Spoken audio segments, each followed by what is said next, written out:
Hi everyone, this is Dave from Geekanoids and welcome to my alternative review of the LG G-Watch. Now you can see that I'm not wearing it alone on my wrist, I'm actually wearing it alongside my Fitbit Flex. And I've done that on purpose. This particular product forms a very integral part of this video and I'll come onto that in a short while. But for now, let's have a look at the G-Watch, and you can see there the current time. You can change these watch faces for other watch face designs as well.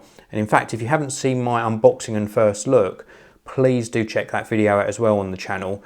I show you this up close and personal, so you can see the sizing, you can see all the different watch faces, and indeed there's a second video showing you how you can change some of the settings on the G-Watch as well. Now, comfort factor, well, I've used this for about 3 days now, and it's pretty comfortable. It comes with a silicone wrist strap supplied in the box, and you can change these out with standard 22mm watch straps. So you could change it for a leather one if you so wished. And for the most part, I found this to be really very good indeed.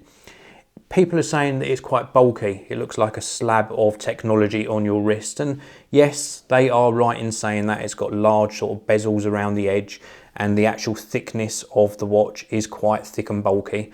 But it's light enough not to really be noticeable on your wrist. It just feels like a standard wristwatch. With regards to functionality, you can see in the background I've got my LG G3 sitting there, and this will in fact connect to most Android smartphones and devices, and it works with that device. It doesn't really work by itself so much. You can of course use it by itself as a standard instrument for telling the time, but that would prove very expensive and probably overkill really for what it does. My main complaint is that yes, this can be used for notifications, and you can swipe those off the screen, and emails, and you can swipe those off the screen, and you can also reply to them. But many of the notifications that you actually get on the watch, you end up having to opt for opening that on your smartphone. So even though you've got the notification here on your wrist, to do any real interaction with it, you have to open it on your smartphone and take your smartphone out of your pocket still.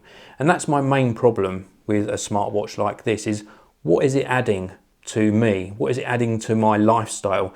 What functionality is it actually adding? Or is it just a device that's going to distract me throughout the day? And indeed, throughout the 3 or 4 days that I've used this, it has become a distraction.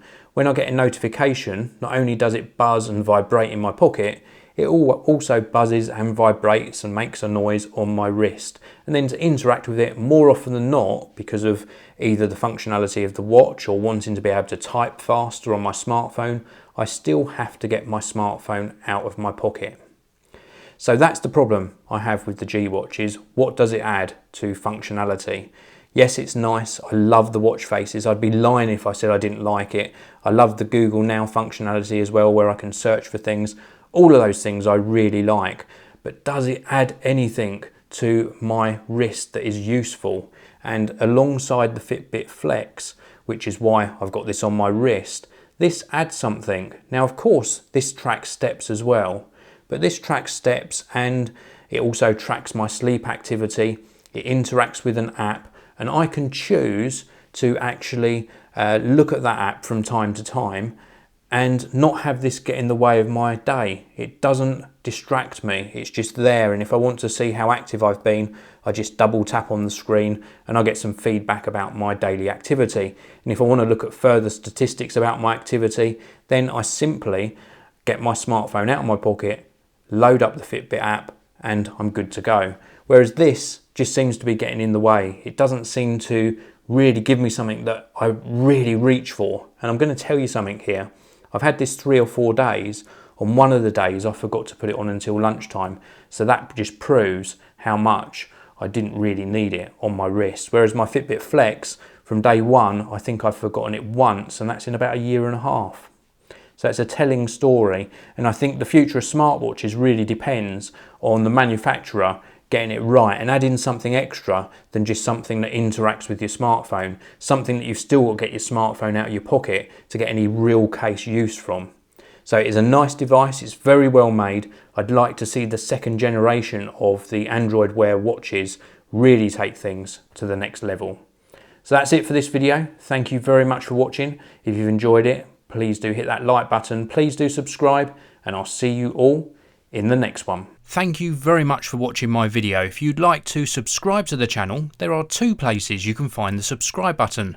On the main channel page, it's just up here in the top right hand corner. If you're on a video watch page, then you'll find it just underneath the video you've been watching. Click on the subscribe button and that means that you are now subscribed to the Geekanoids channel. But there is one more step you must take. Click on the little cog icon next to the subscribed button. Put a tick in the send me updates box and click save. Job done. Thank you very much for watching again. I'll see you next time.